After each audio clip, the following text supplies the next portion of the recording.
Us a special comment tonight about the last 5 days of the divisive, ugly, paranoid bleatings of this presidential race, culminating in the sliming of Colin Powell for his endorsement of Senator Obama. There was once a very prominent sports writer named Dick Young, whose work, with ever-increasing frequency, became peppered with references to My America. I can't believe this is happening in My America. We do not tolerate these people in My America. This man does not belong in My America.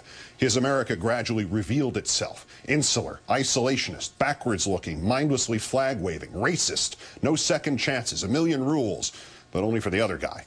Dick Young died in 1987, but he has been reborn in the presidential campaign as it has unfolded since last Thursday night. In that time, Governor Sarah Palin, Congresswoman Michelle Bachmann, McCain spokesman Nancy Pfotenhauer, and Rush Limbaugh have revealed that there is measurable portions of this country that is not interested in that which the vast majority view as democracy or equality or opportunity. They want only control, and they want the rest of us, symbolically, perhaps physically, out. Governor Palin, we believe that the best of America is not all in Washington, D.C., you told a fundraiser in North Carolina last Thursday to kick off this orgy of condescending elitism. We believe that the best of America is in these small towns that we get to visit and in these wonderful little pockets of what I call the real America. Being here with all of you hardworking, very patriotic, very pro-America areas of this great nation. Governor, your prejudice is overwhelming. It is not just pockets of this country that are pro-America, Governor. America is pro-America. And the real America of yours, Governor, is where people at your rally shout threats of violence against other Americans and you say nothing about them or to them. What you are seeing is not patriotism, Governor. What has surrounded you since your nomination has been the echoing shout of mob rule. Indeed, that shout has echoed to Minnesota, where the next day an unstable congresswoman named Michelle Bachmann added to the ugly cry. I wish the American media would take a great look at the views of the people in Congress and find out, are they pro-America or anti-America? I think people would love to see an expose like that. For nearly 2 years, Ms. Bachmann, who made her first political bones by keeping the movie Aladdin from being shown at a Minnesota charter school because she thought it promoted paganism and witchcraft, has had a seat in the government of this nation, a seat from which she has spewed the most implausible, hateful, narrow-minded garbage imaginable. Well, Congresswoman, you've gotten that expose you wanted, have you not? Though not perhaps in the way you imagined.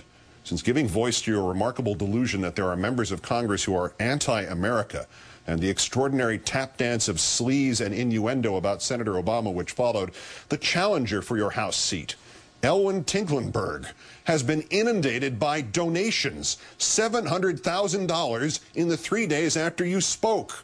Because the America you perceive, Congresswoman, with its goblins and ghosts and vast unseen hordes of traitors and fellow travelers and senators who won't ban Aladdin, exists only in your head and in the heads of the others who must rationalize the failures in their own lives and of their own policies as somebody else's fault, as a conspiracy to deny them an America of exclusionism and religious orthodoxy and prejudice, about which they must accuse and murmur and shout threats and cleave the nation into pro-America and anti-America.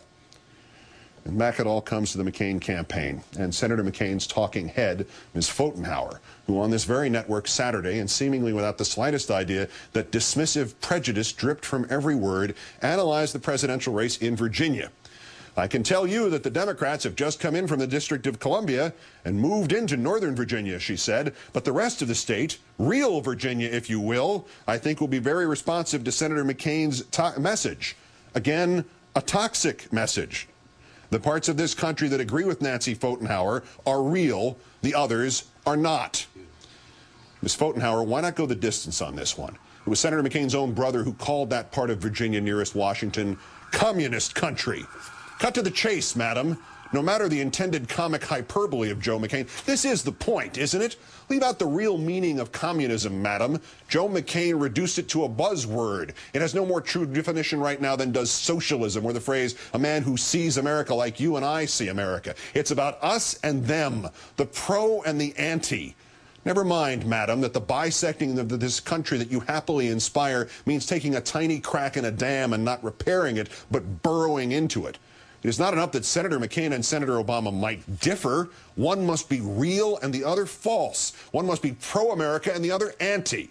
Go back and, as your boss Rick Davis said today, rethink Mr. McCain's insistence not to drag the sorry bones of Jeremiah Wright into this campaign. And whatever you do, Ms. Pfotenhauer, allow no one enough time to think about the widening crack in the dam. And now all this comes back together to attack Colin Powell. Secretary Powell says his endorsement is not about race, writes Rush Limbaugh, and the grand wizard of the school of reactionary non-thought continues. Okay, fine. I am now researching his past endorsements to see if I can find all the inexperienced, very liberal, white candidates he has endorsed. I'll let you know what I come up with. It is not conceivable that Powell might reject McCain for the politics of hate and character assassination, or just for policy. In the closed, sweaty world of the blind allegiances of Limbaugh, one of us who endorses one of them must be doing so for some other blind allegiance, like the color of skin. The answer to this primordial muck must be addressed to one man only. Senator McCain, where are you? I disagree with you on virtually every major point of policy and practice, and yet I do not think you anti-America. I would not hesitate to join you in time of crisis in defense of this country. Fortunately, you did not echo this chorus of base hatred, but neither have you repudiated it. What is pro-America, Senator? Is it pro-America to call a man a racist because he endorses Barack Obama? Senator, you have based your campaign on many premises, but the foremost and the most nearly admirable of them all have been these pitches about reaching across the aisle and putting, as your ubiquitous banners read, country first. So when Colin Powell endorses your opponent, you say nothing as your supporters and proxies paint him in this anti-America frame and place him in Governor Palin's unreal America? Senator McCain, did not General Powell just reach across the aisle? Did he not in his own mind at least put country first? Is it not your responsibility, Senator, to, if not applaud, then at least quiet those in your half of our fractured political equation? Is it not your responsibility, Senator, to say enough to Republican smears without end? Is it not your responsibility, Senator, to insist that win or lose, you will not be party to a campaign that devolves into hatred and prejudice and divisiveness? And Senator McCain, if it is not your responsibility, whose is it?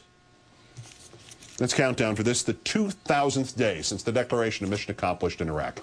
I'm Keith Olbermann. Good night and good luck. Our MSNBC coverage continues now with the Rachel Maddow Show. Good evening to you, Rachel.